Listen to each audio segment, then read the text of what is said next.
Hi, my name is Tilia Holmes and I am an artist who explores pyrography and oil painting on wood. For those who don't know, pyrography is an ancient art form where one burns marks and tones into wood using a heated pen. It's a bit like a soldering iron.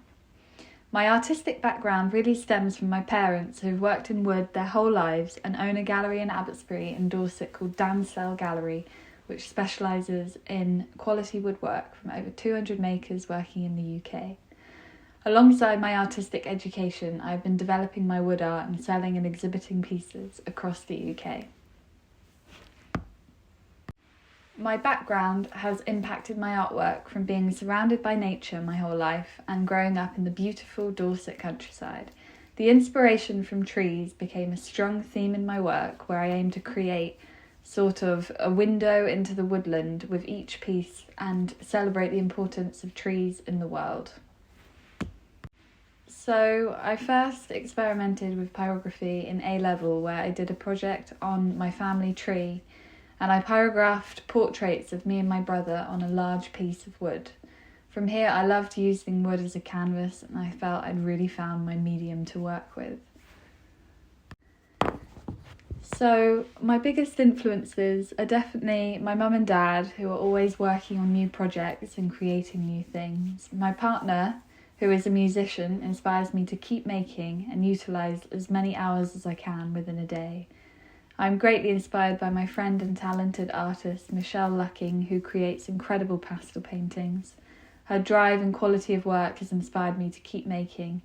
I also work part-time doing graphic design and illustration, and I'm surrounded by talented designers who influence my work every day.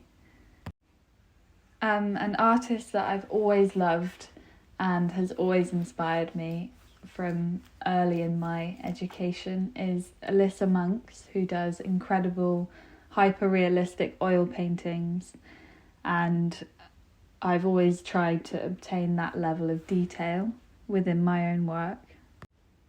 I've just found out that 2 of my large pieces have made it through to the final of Wildlife Artist of the Year 2023.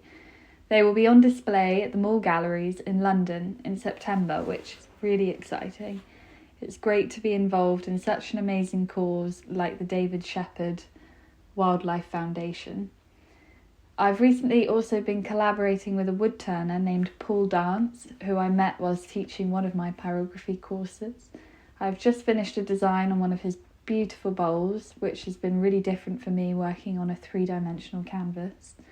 Alongside this, I've been finishing off some commissions and planning new pieces, always keeping an eye out for large pieces of sycamore to work on. I would say the biggest challenge I find about being an artist is time management.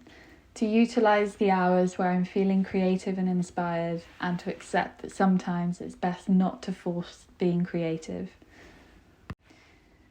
If I could give my younger self advice, I would probably say to always be open to new opportunities that arise and people that come into my life, as you never know where these things can lead. In terms of trying unconventional mediums or techniques, I would say pyrography is fairly unconventional. Whenever I talk to people about my work, I usually have to explain what pyrography is or show images to demonstrate. I've experimented with blowtorching the edges of the wood and different methods of adding colour or gold and copper metal leaf as well. Whilst I'm working, I like to listen to podcasts. I like to multitask and learn whilst drawing and painting.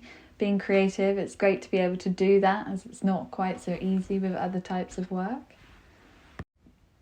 The best reaction somebody could have to my artwork is loving it so much they take it home. It's an amazing feeling to knowing that somebody wants to hang your work in their house and look at it every day. I've had some wonderful comments over the years, and I think people really appreciate the time and effort that goes into each piece. I hope people take away from my artwork that it is important to appreciate and celebrate trees, and I hope they encourage people to notice the beauty in nature more.